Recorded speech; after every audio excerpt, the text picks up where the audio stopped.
What's up? I'm with my boy Adrien, fellow tattooer, friend. We've been buddies for over 10 years. So, Adrien, how long you been tattooing, bro? Since 2012, I did a 3-year apprenticeship when I was 15. Started tattooing when I was 19 and been doing it ever since.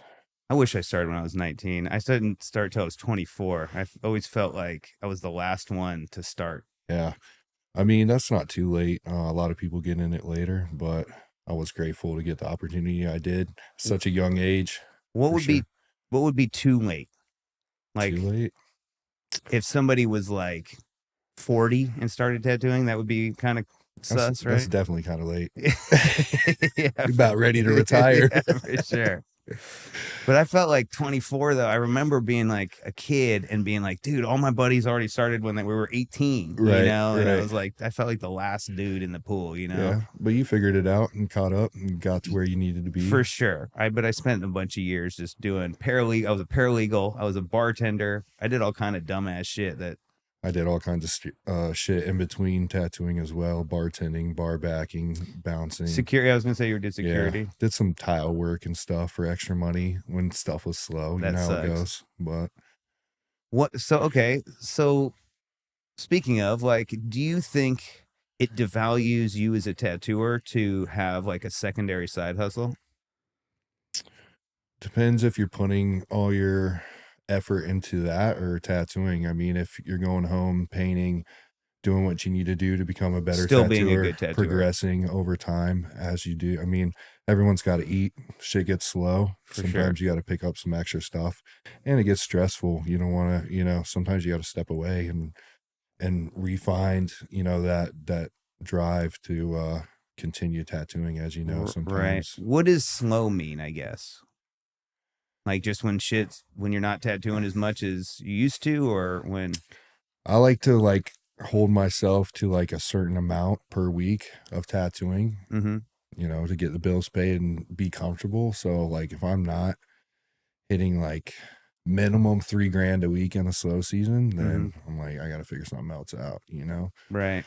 But Yeah, that does suck. I hate whenever you start like not making as much and you have to like shift a little bit and travel, you feel guest it. spot, Yeah, I mean that's what I've been doing. I just been traveling and trying to stay relevant too. I feel like traveling sometimes keeps you relevant to other tattooers. And right, like if you just sit, especially let's say Charleston, you just sit in one place, people forget that like you still do this. right, I remember right. when you just went to Florida last year, you were like, dude, I forgot how sick. Re-inspired, Yeah, man, you get because you're around all this sick artists and you're like, I fucking suck. I need to get better. What can yeah, I do when I get home to get better? right. Because these fools are, if you want to move somewhere like that too, you have to think you're competing with all these guys, That yeah, do sick black and gray, do Yeah. sick color Just come realism. out the womb, 22 years old, 23 years old, fucking just killing it.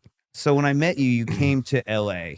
What was I was living in LA, but you Right. came to visit. What was that like a pilgrimage to kind of see about other tattooing, or what were you doing there? I can't really remember the context of. We're just working out, bro. We were just chilling. No, 10 years ago Oh, yeah, yeah, yeah. when I So first met you. I was up there visiting a buddy, and then I was like, I always looked up to your traditional work and Hell stuff when I yeah. was getting into tattooing.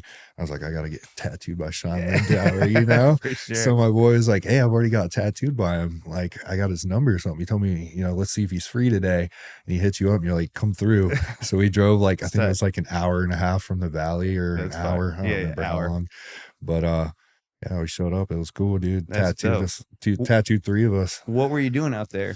Just visiting the homie, dude. That's cool. Yeah, he was from the Carolinas, and he moved out there, and we grew up together. So I was like, I gotta, go visit him. Where have you been because of tattooing? Have you like got to visit anywhere specific that The furthest I've been is Puerto Rico for the convention. was cool? Nothing abroad.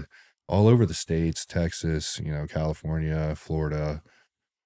Never tattooed in New York, but that'd be cool. Mm-hmm. Some cool shops up there. But That's where I learned how yeah. to tattoo was New York. I know you've been out of the country for a ton of it. Yeah, bunch Japan and I shit. just got a passport this year, so where would you want to go tattoo? I think Japan would be cool. You went there to tattoo, right? Yeah, it was sick. Yeah, you said It's it was a different scene they're super serious. I mean, duh, right? Right. They're super serious about it though. Like I felt always like my style, it didn't match. Like, not that they Right. love traditional tattooing, but With like the traditional Japanese or what? they just treat it the whole process different. Right. It's so slow. It's like, okay, some of those dudes that like have like super custom shops and they take all day to do a tattoo and they're Yeah. drawing and It's stuff. a relationship. Yeah. Yeah. I'm like a walk-in tattooer. So like they come in or they say, I want a panther head. I'm just like, burp, this one. Bet. Yeah. Done. Like 10 minutes Easy later, work. we're Yeah. tattooing, and they're just like, oh, let me think about this. And how would this panther head look? And they're just doing more work. I always felt like than I would put into it. Right. And I always felt like you just said, like, maybe I wasn't giving it the attention that it needed, So I did notice that was There's a a fine difference. line between that, though. I feel like if I was like that every day at my job, that I would begin to like hate it in some way. It would just become like, I guess it depends where your mindset is, but I don't know, man. When I get out of work, I like to disconnect fully from it. 100%. Me too. Thinking of all this and that and this and that. I feel like on the spot, like if I'm about the tattoo or whatever, I'm already like, let's do it. This is where it's going. This is where it's going to look good. Are you the same way? Like when somebody makes an appointment, do you ask them what they want, or you just like when they show up, no matter what, you're getting tattooed? I mean, I usually just get a brief description and then like I don't even think about it till they come in. Like I won't be like 100%. Oh, like all the time. It's like, what do you have going on Thursday? I'm like, I'm working. Well, what are you doing? I'm not sure. Till Thursday morning. I don't know. Because sometimes I hate when they go, I want a woman sitting on top of a panther and blah, blah, blah. And then you draw it or you get it ready. Then they come in, they go, actually, I want a tiger now. Yeah, that's why I don't draw ahead of time. It's a complete waste of time. Yeah, for Unless, sure. I mean, you're going to make it a flash piece or post it up for like an available design that someone's going to snatch up. But that seems a little corny too. I like when dudes are like, I mean, I guess you make flash to get to sell tattoos, but like when people are like, I guess I mean when they do a flash thing and then like a sheet and then they go, this is it, I tattooed this already, no more. Right. Like this was for you, one and done. It's gay. I think that's like it's a business, dude. Counterintuitive. Hey, we sold one Honda Civic today. We're sold out for the rest of the year. Exactly. It's so weird. So I'm like, I don't know. I never been like that. I've been like, if you want to, I mean, if it's a custom piece, I get it.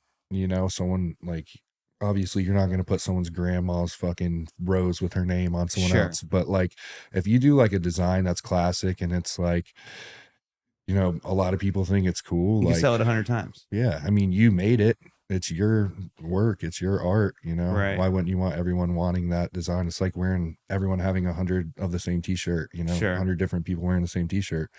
I'm not going to sell one t-shirt and just be and like, then, well, that's it. No, sorry. I can't do the mad vintage anymore. Right. One guy got it already. Nah, it's a business, man.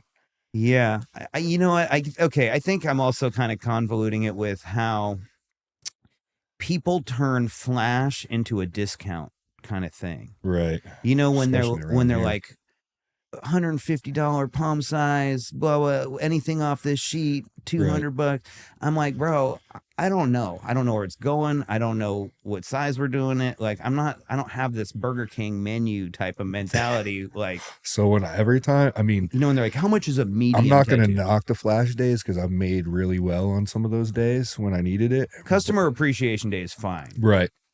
But when that's your gimmick, that kind of is. Oh yeah, you're doing it every month. Like something's up. But I always stick to the arms and legs only because it is at that discounted price. And then like the size that I have printed is, what we're not doing any modifications. Right. No, it's again, not like a $10 add-on or something like that. Like no, customer appreciation day, and that's totally fine because like the problem is with that is like your goal is to give it to these people that are loyal customers and that want to get tattooed all the time and support you. And then it's just like nerds that have a sleeve of paper airplanes, little 13s and shit. Yeah, a little bunch of bullshit. 60 tattoos to complete the sleeve. And those motherfuckers always show up on those days too. You will never see them in the shop, dude. Anytime. That's what I'm saying. They literally come up for the flash day and they're like, yeah, I've been getting this here. Half of a broken heart and then Yeah. They leave Whatever. your shop and they go to the next Friday the For sure. 13th special. Yeah.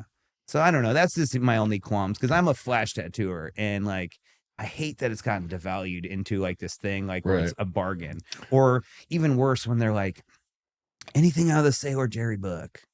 And you're like, dude, that's what I fucking have made my living doing is everything out of the Sailor Jerry book. Like, Right. so now if you're turning that into the bargain thing, now the customer thinks Every tattoo you do yeah, this is just a bargain tattoo, Right. you know, and not who's to say that like the Sailor Jerry dragon isn't a custom, right. You know what I'm saying? I'm gonna make it custom. I'm gonna make it custom for sure. The stencil's there, but when I tattoo it, it's for gonna sure be different. Never the same, right?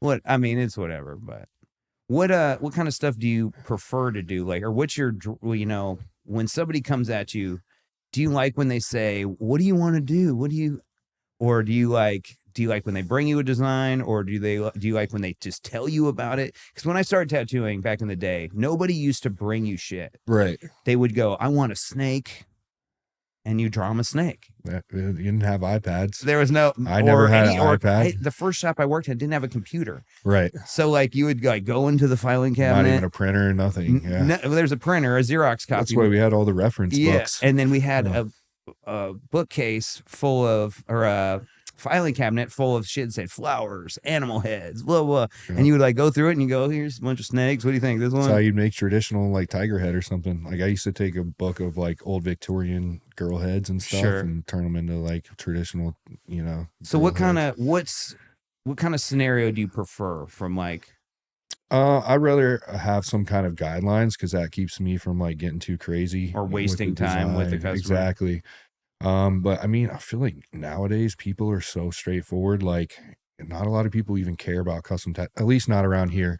And you know, in my line of work here, it's most of people just come with you and they're like, I want this. And I'm like, well, let's change it and do this and make it your own. I want it exactly like this. And I'm like, you know what? I mean, you know, I'm sure you've experienced this one too, where they say, just put your spin on it. Yeah. And then you draw it and you change it and you make the girl head better and whatever. And they go, you know what? I just kind of want the one that I say. All the fucking time, dude. I just rather have the one I say. Yeah. Like, why didn't you just tell me that? That would have just done that. Yeah. So now I just stopped arguing with people. I'm like, you want this? Got you. I'm gonna do it to my best ability. Dude, I do that all the time. And I'm like, I'm not ashamed of it because I have, you know, worked in a custom shop where everything was like, you know, where I was apprentice and everything. We drew everything. No one came in with something and left with what they brought in. But I feel like the culture has changed so much, at least around Charleston. Everyone just brings you a fucking picture and they're like, this is what I want. I mean, I just tattooed Nashville all weekend and I didn't draw one thing. Yeah. Nothing. Yeah. And it's funny because I worked with other tattooers that work from other shops there. And they would redraw stuff and trace stuff. Right. And I'm like, bro, just throw that thing through ChatGPT, make a stencil. All you got to do is say, make me a line drawing. You're right. Make me a stencil. It knows me. Robots are taking over tattooing, dude. And, you know, I don't think, you know, making designs in ChatGPT, except here's a little gift to Gab. I do use ChatGPT to make, you know, when a lady will come in and go, I want a lilac and a chrysanthemum and a whatever into one bush. Yeah. I just have it make me that bush full of those things. And I mean, you're going to trace it. And then I show it to them and they go, oh my gosh, this is exactly what I was thinking. Yeah. And I'm like, I don't draw lilacs for fun. You know what I'm saying? So, I mean, I can see using that for sure. I don't have an issue with that because they want a quick tattoo anyways, dude. They don't want a 3-hour custom tattoo. These old ladies want a nice, dainty little clean tattoo that looks good and they can be proud of. And that's your line work and your fine line is really nice. It's definitely where I think you excel for sure. I tried real hard with that just because I see so many people butcher it, dude, with a fucking 7-round fucking shader, and people come in, they're like, this was supposed to be fine line, and I'm like, that's blown to fucking hell. Like, even the guys I was working with this weekend, we had to do the same tattoo and it was a little flower thing or whatever. And the girl goes, what are you going to use? And I go, type 3. Yeah. And I go, what are you going to use? He goes, I don't know, type 7. I'm like, you can do a thinner tattoo, but that's not what they want. They want Right. that real dumb down thin as, whatever. Yeah, to the point where it's like hairline. But when you it looks weird before you shade it, and I always doubt it because it's so thin Yeah, and some yeah. of the lines are so faint. But once you shade it, a lot of that It looks goes better, away. I think. Yeah, yeah. I think there's something about actually doing fine line. If I have tattoos on my own body that were done with a tight 3 that look fine. Right. This is 25 years old. Right. And like those lines, like if that works. Well, they're put in well. They're not blown out. Shout out to Joan 11 at Frisco Tattoo. You can, the whole stereotype of, well, it's going to spread. It does spread. So is everything. So does everything. Yeah. So the thicker, the so does your body as you get older. I'm 45 years old. I've spread a little bit. Yeah. But I think that you can definitely do fine line tattoos and have it look built to last. Right. If done correctly. Oh, yeah. Not too thin or not too deep and not too shallow. Right. It's just finding that perfect medium. Finding that perfect medium. I also like to use bug pin 5s, like the tight 5s, like the 10-0-5. That's going to give you like the bolder version of a tight 3. It's 3. A more controllable, and like if you're doing the ribs, you really not want to take a tight 3 to the rib. Yeah, you're going to be cutting that full up. Yeah. So, what do you think about the new generations of tattooers? Because you're not quite like old school, not quite OG. But yeah, not quite OG, but you're not a nude guy at all. Pre-rotary, pre-iPad. Yeah. But not like magazine only fucking supplies type for shit. Sure. Dude, my first setup, I had to order it from National Supply. They had to call and make sure I was a tattooer. Yeah. Because they have to verify. Now you can just order the shit on Amazon. Jeff Bezos Tat Supply. Yeah. From Amazon. But honestly, I just think there's like just not much of gatekeeping the trade much as it used to be. Do you think it should be, or you think you should gatekeep, or? I think there's a ton of tattooers that should not be tattooing. Tattooers, not even artists. You know what I'm saying? I mean, everyone wants to be a rock star. Seems like a cool job. It's an easy way out. You don't need school. You can make a lot of money. But I think people are getting into it for the wrong reasons, and they're money hungry, and they don't respect the trade. They don't learn right. They go into these shops and they do a 3 to 6 month apprenticeship, and then they're thrown to the wolves to make money. They're thrown out on the line. Greedy shop owner. Victim of a greedy shop owner. Yeah, exactly. That just wants to make money. Who's not in it for tattooing, who's in it for money. And it's hard to respect an owner that never comes in or doesn't tattoo. My mentor said this. He said, these shop owners are just cheap and they want free labor. Right. So instead of apprenticing these guys to be tattooers, they're apprenticing a professional janitor. Right. Like you know how to take the garbage out, you know how to go get coffee, but you don't really know how to do a tattoo. Yeah. And then after there's a certain amount of entitlement that comes with that from them, they're like, well, I've been here 9 months. I've been here a year. Right.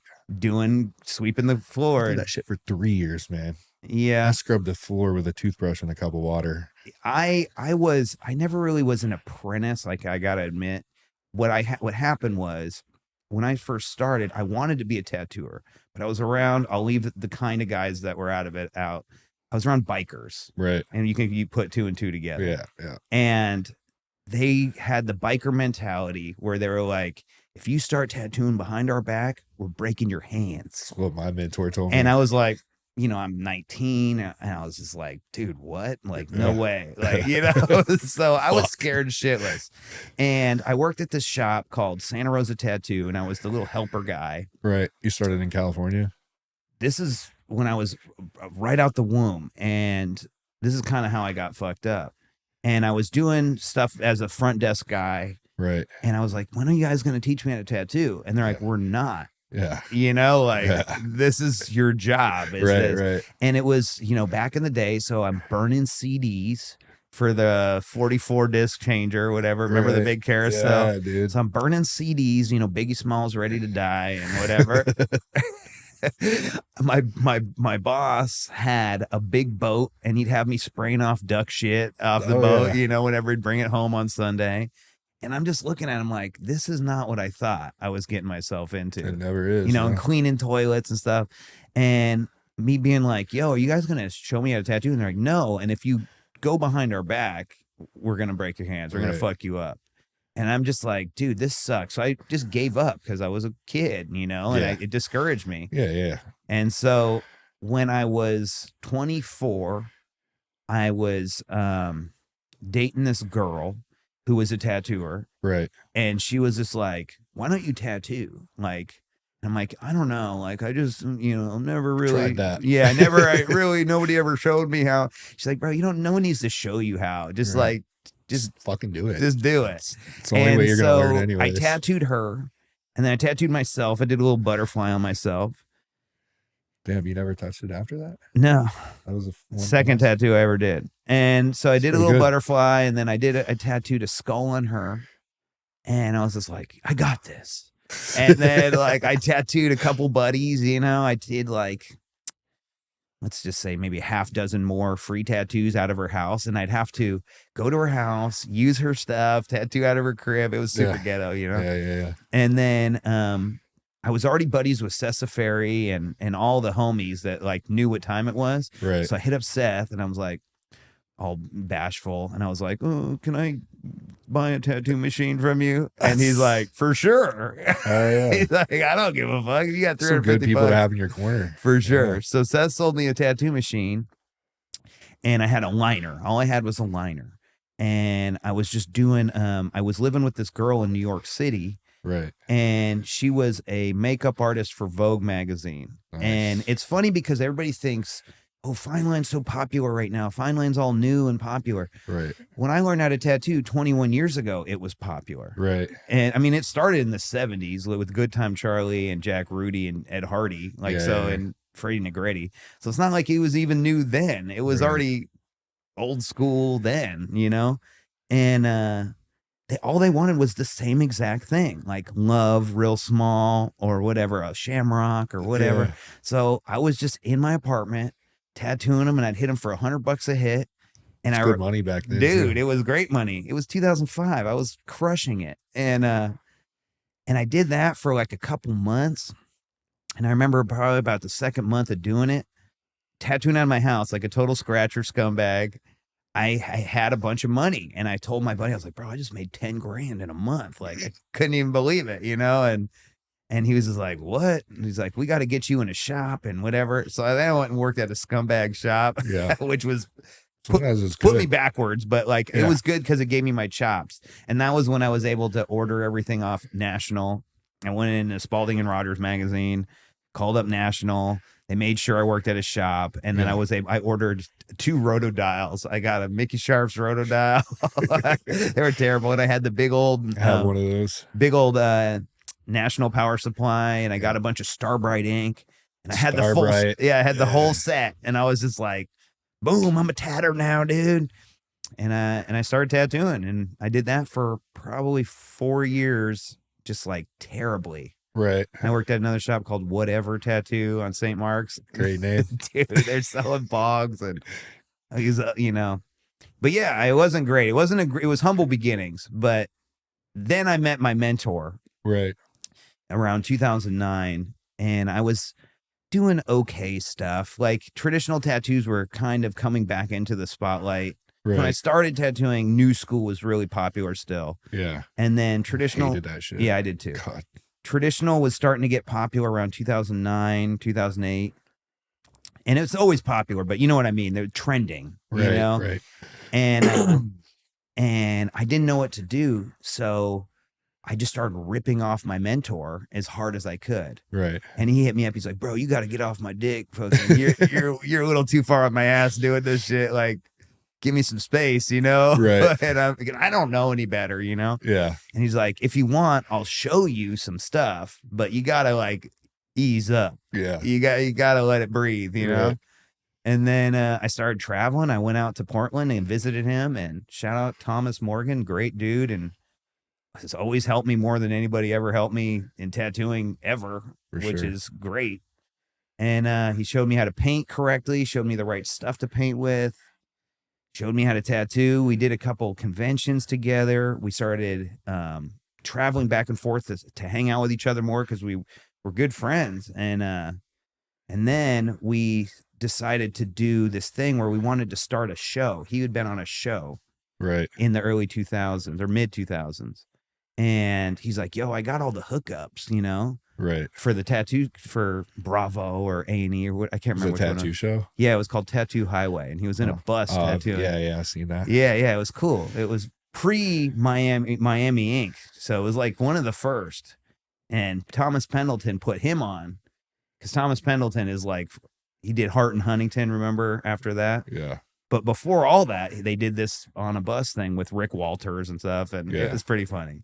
And so Tom's like, let's try to figure out another show. So we tried to do another show in New York. Well, okay, so the idea was that we were going to travel around the world. And interview tattooers around the world and kind of like shed light. But it was 2010. Yeah. So there was no GoPros. iPhone was 2 years old. It was just a little bit of a different digital age. You know, now we have all these cool cameras and we have all this stuff. Me and you could do it. We could go anywhere in the world and do it. But at the time, you needed like a full film crew. Yeah. So they came out. They loved the idea. They came out and they filmed us, and we did the first episode at with Troy Denning at Invisible. Because Troy is fucking badass and he's super Mr. International and got a great personality for TV, and he tattooed this sick cat or some shit on this chick's leg, the producer of the show's leg, and it was cool. And we're like, dude, that was awesome. We're about to go travel the world and do this thing. And then like, you know what, dudes, like, it's a great idea. It just is going to cost way too much money. We can't fund it. Traveling with all that shit. Traveling and sending film crews around the world. There's like, it's just not happening. So we were already so excited to do it. And and it was, Instagram wasn't around yet. And so it was Facebook and MySpace still. And we had been on MySpace, like just hollering at all our buddies. Like, who in Iceland and who in Japan wants to see us? And they're like, dude, come out and see us. We got you, you know? And so we just did it anyways. We were all excited. And then me and Tom, we stayed on the road for 18 months traveling around the world. And like, we went to Africa, Korea, Japan, Taiwan, Philippines, all over Europe, England, France, Amsterdam. Tattoo money. That's it. Yeah. That's all we would do. We'd go somewhere, dude. Were you guys tattooing there? These places? Every single place. Fuck yeah. That was it. That was all the only thing we had. Okay. We'd get to Amsterdam with no money. Every time. And we'd have to survive by tattooing. To get to the next. Just like you'd go to a homie shop and just guest spot for a few days? Dude, for 3 months. Because we'd get stuck. Yeah. You know? And were you guys staying like in Amsterdam? Yeah, dude, we stayed in sick villas. We stayed in hostels that had shitty toilet paper on the ground. I'm not even kidding. In Africa. We stayed at the beach. We stayed in the mountains. We stayed in every kind of scenario. We slept on, dude. Here's another funny story. We're in Amsterdam, and the shop kid's like, I don't even know if he was like the Grom. He might have been a tattooer, but he was still kind of like the young dude. Tatter tot. Yeah, and he was like, you can stay at my place, you guys. And we're like, all right, for sure. Eat all your fucking food, yeah, dude. 100% smoking your weed. All the shit. And we were both still like on that shit. So we're drinking and smoking and just whatever. And Tom calls the bedroom. There's like a bedroom and a kitchen. That's it. It's like a 1-bedroom house. And so Tom's like, I call the bedroom. And like, he's my senior, so it is what it is. So he got the bedroom, and I'm sleeping in the hallway on the ground. Like this, laying on my back. And in the middle of the night, I feel like something run across my chest. And I'm like, what was that? And I flip on the light, and there's fucking rats in the hallway. Bro. Dude, like running on top, and there's garbage from the kitchen. Couldn't be me. Dude. So and then sometimes in Africa, we were, we get sick and tired of it. So we're like, dude, let's get the sickest hotel we can get. We got a private villa where they'd bring us breakfast and make us breakfast in our fucking little villa and shit. It was sick. Like, so sometimes it was sick and sometimes it was whack. Was that expensive out there, like comparatively, or? We were in Johannesburg at that spot, which is probably one of the worst places. South Africa? Yeah, in the world. Yeah. It's heavy level ghetto. Yeah. And I don't remember because it was 16 years ago or whatever. Right. It was a while ago, but I don't remember. It was something, a couple $100, and we're just like, fuck it, let's Split just it. Yeah, we didn't care. And then sometimes we were up. Most of the time we were down. We learned a lot of lessons, like hitting the same spot too quick. Yeah. We'd hit a spot and it'd be a good money run, make a shit ton of money, and we'd go somewhere else and not make any money. We're like, dude, let's go back. So were you guys just doing like walk-in type stuff? Like, dude, we would do anything. Yeah. And people like traditional. Is that what you were attached to? It was mostly traditional stuff because I was still in that young guy era of like forcing people to get whatever the fuck I wanted them to get. You got to. Now I'm an old man that's beat down where I don't care to argue with a customer. But when I was a kid, I'd be like, dude, let's do a dragon instead. You don't fucking want that. You don't want an owl. Lame. We're doing an eagle, and like pull that routine on them every time. Now I'll do an owl. I don't care. You say I did a wolf neck piece. Definitely trying to do a fucking eagle over an owl. For sure. But so that was a crazy experience. But yeah, that was weird. And then we came back, and then I started working in Cali, and I thought, Is that where you like developed your like traditional style that you're making the books with and everything, your flash books? Before that, it was long before that. Yeah. So I was just learning how to paint flash correctly, how to like structure stuff, because I was still, when young tattooers, they're just so artsy, right? And you're doing like these full color this and that, and you have a hard time conceptualizing flash as like a textile, and you're using it too much like it's an art project, right? And they'll paint the background. I remember Tom said this thing to me. It's funny because too much. Tom said this thing to me, and it's funny because now he paints backgrounds and stuff. He said, you can't sell the background. Right. He's like, so you're just wasting your time. You just took twice as long to do one sheet that could have been 12 images, but you did 6 in a background. Right. Makes sense. He's like, just do. I can see his point. Just do the images on a clean sheet of paper. Yeah. And sell them that. Right. He's like, you can't sell them the background, bro. Like, he ain't wrong. And I remember looking at it and kind of realizing when a customer's looking at your flash sheet and they're all kind of close to each other and they're interacting, the images are interacting with each other, and the background is too mesmerizing, they have a hard time seeing that this is one image, this is another tattoo, this is another tattoo. It's hard to read. It's hard to read, and they don't understand. So what you're referencing is when I kind of like had that epiphany, and I was like, I just need to separate and make everything really its own image. But everything like you did then, like I could look at it and be like, that's a Shon tat. For sure. You know what I'm saying? Like you just had that style. You use the same color palette for everything. It's just easier, right? What was it? The fucking tropical teal, the that's golden it. Yellow. Yeah, that's it. Lipstick red. Yeah. 100%. It still works. That's all I use now. Yeah. Sadly, I don't know anything but that. But yeah. Nah, but it looks good. It goes well together. And yeah. And you know what's good? It's timeless. Do you feel this? Okay, so here, let's get back to asking you some questions. So when do you feel in your career that you hit a point where you can look back on your art and not be like, fuck?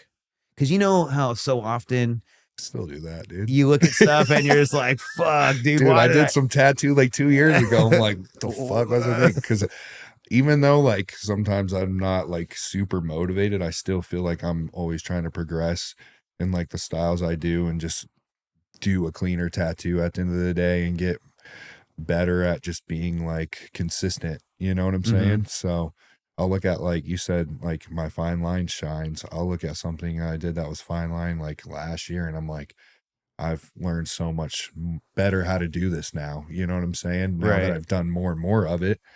So you just find little tricks and stuff while you're tattooing and whatnot. But I mean, like now I can confidently do a walk-in and you know, like whatever it is, I'm banging it out. It's going to look good. It's going to be clean and they're going to be happy. But fucking my first like 2-3 years, bro, like I had to take anxiety meds to do a fucking 4-letter name on someone because I was so fucking, I would lay up in bed with eyes wide open. Yeah, You know, okay. like Well, fuck. that's how you know you're a human for one. Like I have times where I've done tattoos and I'm like, why'd I do that to this person? Like, and I feel terrible and they don't even know it. Yeah. They're Well, look, yeah, they love it. they love it. And They I'm love like, that oh shit. my They own God, it, bro. I want to Or you just like you're out in barf public and someone comes up and they're like, Adrien, you're like, how do I know you? Hey, it looks good. And you like look at it and you're like, yeah, you need to come back in. You're like, I did that. Yeah. That's embarrassing too when they're like, hey, what's up? And you're like, hey, nice to meet you, Shon. And they're like, you've tattooed me like 4 times. Yeah. Dude, it happens all more than you would think, but we see so many people, Yeah, you yeah. know, unless you're like a return client getting like a memorable tattoo. I don't know. It's hard to I don't know where I met him. I'm like, did I meet you at a bar? Did I tattoo you? Right, You right. know what? Yeah, you're a So, people person too, so it's hard sometimes. yeah. I know. So a thing that I've been thinking about, and I mean, it's not even what I'm thinking about. Like, and this is a little bit rude, I guess, but I feel like with tattooers, they build this ego based on what they think is good money, right? Like, because they go, I make good money. And I've heard the corniest things being said. And one of those corny things is like, we make doctors money. Yeah. And it's, dude, it makes me sick to my stomach. Yeah. And I've kind of felt like, and especially, you know, in the neighborhood I live in, is a bunch of Joes, you know, a bunch of regular cats, right? Yeah. And my neighbor down the street, he has a sod business. And talking to him, and I see him, he's got a big ass boat, he's got a sick pool, Right. a huge house, and he owns a sod business. He puts sod in people's yards. And I'm like, dude, this dude is making some serious money. Right. I'm not making money like that. No. You know what I mean? Yeah. So do you think that tattooers are a little jaded to have this like kind of weird, or maybe like, where do you think the ego thing comes from? Is it money, or do you think it's because we tattoo people and like they're kind of bowing down to us, or like, what do you think that the ego thing comes from? I think just the fact that we live by no rules, you know, has a lot to play with it. I mean, at the end of the day, I could go rob a bank and go to jail, and tomorrow I would have a job. You know what I'm saying? I gotta have a job in jail. You know, it's like, Right. you know, fuck you, fire me. I'll go down the fucking road, or I'll go to fucking Zimbabwe or whatever. Anywhere. Fuck, you Worldwide. know, or my fucking Worldwide. kitchen. Africa, I could tattoo. So, I mean, I think that has a lot to do with it. You know, the money aspect, I see really good tattooers doing really good tattoos for not that much, and then really shitty tattooers charging out the ass for the most fucking bare minimum. So it's hard to say, because I feel like a demographic where you are definitely plays a part in, you know, charging and whatnot. And then a lot of people, you know, will set the standard lower for other people in the area because they're charging lower or higher or whatever. But I think just the ego comes from really just like we're fucking outlaws, you know, like at the end of the day, we get to do what Wild we want, animals. say what we want. Right. You know, I leave work. Doesn't matter what I do when I leave work. Yeah, or what you look Fucking like shop or owner whatever. isn't going to care unless, you know, I'm posting from the shop page fucking, you know, some fucking obscene shit or whatever. Right. But yeah, I don't know. what about you? I don't know. I just been thinking, I'm just like, it doesn't make sense, because I feel like we're kind of people. We're supposed to be like a public servant of sorts. You know what I mean? But it's weird. You get this like ego of like, you're doing more than You're too good for whatever. And then I always say I'm never too good for anyone's design, or, you know, I see, I've worked with dudes, you know, they'll come in, they're like, I'm not fucking doing that, just because they're lazy. And I'm not fucking lazy, bro. I'm at the shop to work. Yeah. You know, I'm not getting paid unless I'm working. So, For sure. you know, Betsy comes in with a fucking sunflower and 7 of her grandchildren's names, I'm fucking doing it. 100%. Yeah. Yeah. I don't $500. I don't tell anybody no ever.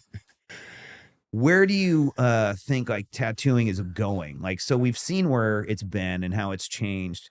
Do you think it's like going to turn into some like cyber Like how everybody's so worried about this AI infiltration or Yeah, I don't think any kind of machinery could ever replicate what we do with our hands. At the end of the day, like some of these techniques are not even like something you could teach someone, I don't think, with like these people doing like ultra color realism and stuff. They have all have their own ways of doing little things and making shit work, but I think a lot more people are coming to me with fucked up AI images with like things that they just think are possible. And now we're going back into that line of saying this is not possible as a tattoo.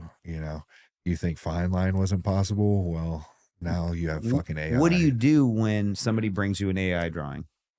I'm just like, look, with the size you're wanting it and all these elements, I mean, I literally just tell them I'm not a laser jet printer.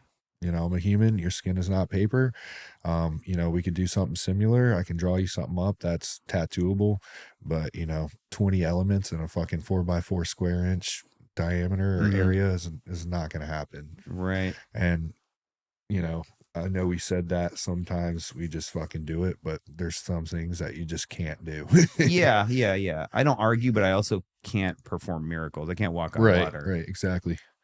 It doesn't bother me when they bring me the AI stuff, but like, yeah, the same corny educational conversation of being like, well, I can't do that. And you know what I usually do is I'll take my fingernail and I'll show them, we'll print it out or whatever. And I show them, I go, how am I supposed to get a beautiful woman's face that big, the same size as this fingernail? Just the amount of texture that AI can throw into a design. It's crazy. You're just not doing that. Even like right. the hyper-realism dudes are not doing shit like that, Back to what you said, like, think about if AI made tattoos or machines made tattoos. Now it turns it into like the most generic product ever. Right. You know what I'm saying? It has no value. It has way less value. And there is a lot of customers that just want this font or that just want this Pisces symbol. That, I think that machines could do that. A fucking stamp. Okay, you want a smiley face? You want a fucking dandelion? Boom. Right.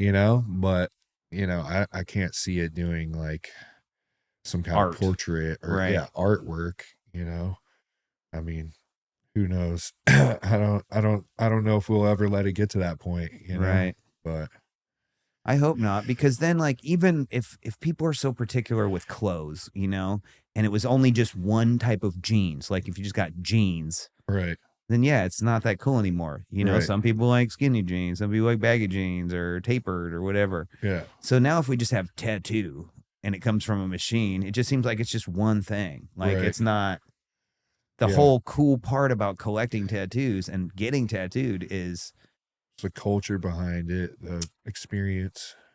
Okay, cool. Do you think, I mean, this is a pretty obvious answer, but do you think the product is more important than the experience or vice versa? Honestly, I think the product's more worth it. I mean, tattoo wise, because it's permanent. I mean, like I've been tattooed by some assholes and I was like, this wasn't a great experience and they fucking hurt me, but I love the tattoo. And I'm saying that as a tattoo collector, not a fucking crybaby. You know what I'm saying? Like at the end of the day, like as long as you're zoning and you're putting in like your best effort, I don't care if you fucking conversate or whatever. Like I remember when you tattooed me, that shit hurt so fucking bad, bro. And I didn't give a fuck because I wanted a Shon tat, but I was cool, right? And your experience was good. And and you let me do a fucking walk-in tat after, which was super fucking cool. Made a little bit of money. You're like, just take it off the fucking tattoo. It was fucking sick, dude. Yeah. Got us fucking high as shit. Took us to the little slider place. Yeah. Oh yeah, that was cool. I do remember that. It was a good experience. You took care of us for sure. So I guess it was super hospitable. But when I was getting tattooed, I don't think we said much. I didn't really talk to you. I was fucking face deep in your fucking massage table crying. Because I remember Adam Safari told me this when I was a kid, and it didn't mean much because I'd only been tattooing for a little while, but he said, you could remember, just like that, you remember the food we got, the interaction, who you were with, you remember everything. And this was 11 years ago, right? When you get tattooed, I could remember every place I was ever at, who did it, who was around, whatever. So the experience is so important. And he said when he goes, this is our job and we do this every day. And so when you start devaluing their experience, that's when you're cooked. Right. Because like they're going to remember as if you were fighting with your old lady, or if you were in a bad mood, or you yelled at the shop kid. I got some of those days, don't get me wrong. Thankfully, a lot of my clients are understanding, and you know, when I have when I have these ladies come in, like the group of ladies who want these little tattoos and stuff, like we always have a good time. I make them laugh, and it's always a super fun like you got a great experience. personality, so that's, you know, I'm not saying you're not a good tattooer too, but I think people want to get tattooed by you because you're 100%. because you're you. Yeah, I go out and socialize, I meet new people, I make relationships, and I think that plays a big part into my clientele that I have here, because you know, social media as well, but there's some really good artists here, and they're just not busy, but they don't show face, they don't go out, they don't socialize. And I think a lot of I've worked with a couple and they're weirdos too, and so I think that hurts them more than it helps them. You know.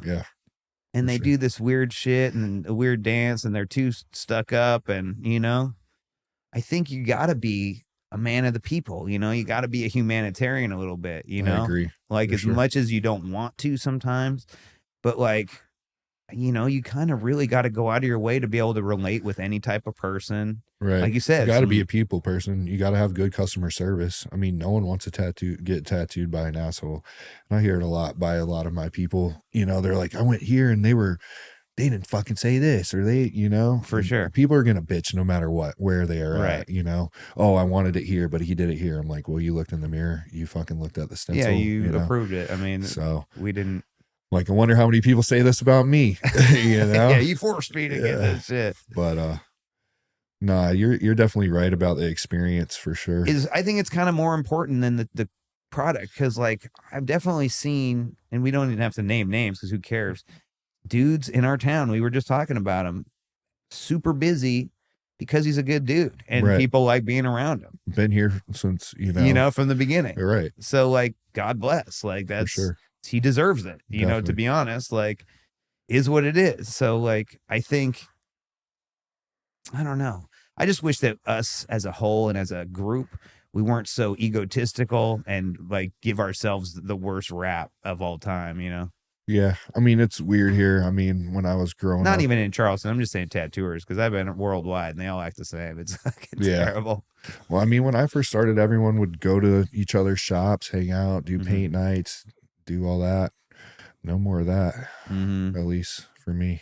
Yeah. I don't do it either, but I do like, you know, it's funny. My mentor again, Tom, anytime we would go to a new city, he would always make a point to go into these tattoo shops and be like, hey, what's up? And introduce himself. And I forgot like how important that is. Like, and I want to do that sometimes, and like I punk myself out. I'm like, oh, they're gonna think I fucking suck when I show them my Instagram, or no, you know, go, hey man, just want to say hi to you guys. And even the last couple times I've traveled around, that's how I met my friends at Divine Street. I was like, man, I just really want to see this shop, like, because I heard it was cool. And I brought him some flash because I was in Columbia, and then now we're all super buddies, and I work there once a month. Like, dope. You know, because they were like, dude, you're cool. You can come anytime you want. Yeah, you never know what can come from it. And I was just going there to be like, yo, I think you guys are tight. I've seen your guys' work for a long time. It's a 30-year-old shop. Right. So I was like, you know, I've seen this shop for a long time, you know. Definitely. And I wanted just to say what up. And they're like, bro, you're fucking welcome anytime. So now I go there once a month. And I have been having a good time doing that. I've been traveling on the weekends and just going and doing guest spots every month. And it's tight because I get to be around new dudes and new It's re-inspiring. Yeah, for sure. Definitely. And they always treat you good too. When you start working places, it seems like your coworkers don't treat you the same. You know what I mean? When you're like the guest, they're always like, you want to go get some food after or whatever. Yeah. You're not wrong about that. Yeah. What things, I know this is kind of corny even to ask, but what do you not like about tattooing? I would say motherfuckers opening a shop 1 year into their apprenticeship. Just people that are undeserving of. Okay, so what would define being deserving of opening a shop? Honestly, I think it's like a 10-year minimum. That's just a personal opinion for me. I feel like you've paid enough dues to the trade to To the tag where gods, right? you're a tattooer now. Like, this is your life. This is what you want to do. You're not gonna run away from it. You're not, you've been through 10 slow winners or 10 Mm-hmm. winners, you've stuck it out. You want to do this, Mm-hmm. I feel like I put myself in a lot of uncomfortable situations to work in shops just to pay my dues and to like get better and be around people that I could learn from, even though it wasn't always like optimal. Mm-hmm. And I did that because I felt like that was what I was supposed to do. Right. And now people are like, I don't want a boss. I don't want to do this. I don't want to blah, No one blah, does. blah. Yeah, no one does. But sometimes you got to fucking suck it up and do it. For And, sure. I can't get better opening my own shop and trying to fucking hire people when I don't even have the credentials to people to want to work for me. You know what I'm saying? Mm-hmm. So, in that aspect, I think like it is needed to, at least work in a fast paced environment, street shop kind of thing for a couple years, work in a custom shop so you can get a feel for both. And, I just don't think that just because you don't want a boss, you should open a shop, or you think you should You be think on your- that's the main motivation is that, and they're not understanding how much you gain from being in an actual tattoo It shop? goes back to that ego thing. And like in my own experience, like I apprenticed someone for a year and then they went and opened a shop, and it was just like, well, I'm a tattooer now. I don't have to listen to you. Mm-hmm. Like, no respect for what I taught them or the apprenticeship or anything. It was just like, oh, my hours are signed. I have my permit. I'm as equal as you. Mm-hmm. Basically is what I Right. got from it, Do you think anybody though with any kind of like experience is going to want to work for that situation though? Like I personally, I don't mind working for somebody. I don't have to be the boss. I've been the boss for 15 years. I've owned shops for 15 years. Right. And I don't mind working for somebody, but I have to respect them as a tattooer. Yeah. Like 100%. I would have a really, really hard time working for somebody that I thought was not as experienced or not as knowledgeable or not, Definitely. as into it as I was. I feel like the that would same hurt way. myself, my soul, Right. unless it was just humming. If it was humming, I guess I'd get over it. Yeah. And I was just cracking, a thou wow every day and like, For sure. and then who cares? But like, if I'm not pulling 30 stacks out of your shop every month, then I hope that I feel like I'm under the empire of somebody that's like, well, yeah. And that's you're dope. you're in an environment where you're not really in a place to grow. You know what I'm saying? Mm-hmm. Like, you're not learning from them. They're not bringing anything into the shop that you can't, Mm-hmm. So at the end of the day, like you said, unless you're cranking it out, I mean, Right. what really is a perk of it? And then I just don't want to look like an idiot in front of all my peers working from some loser. Sure. And they're like, who do you work for? This Yeah. guy that's been tattooing for 16 months. Oh, this chick who's been tattooing for not even a year. Yeah, that's not a good look. All right, what should we go out on? What has been your biggest accomplishment as a tattooer? I guess just like raising my kids and being able to provide for them, finding something that, like I love and that gives me the freedom to be who I am every day. I mean, I know it sounds corny as fuck. No, but, that's literally the goal in all of life. I didn't want to go to college. I didn't want to do no bullshit. I was always into art. Like I said, I got into it at a very young age. I already knew what I wanted to do from a teenager, and just being able to be successful to the point where, I could sustain my business with clientele and everything and make a good living and be more than comfortable is enough, to be thankful for with tattooing for sure. It's changed your life. Yeah. I don't know what the fuck I'd be doing without it, dude. Honestly. Bouncer is a good job, but it ain't gonna. It's $20 an hour. Yeah, bro. you can't. You're not supporting a family off of that. Not to the fact that I got fucking sued for 13 and then.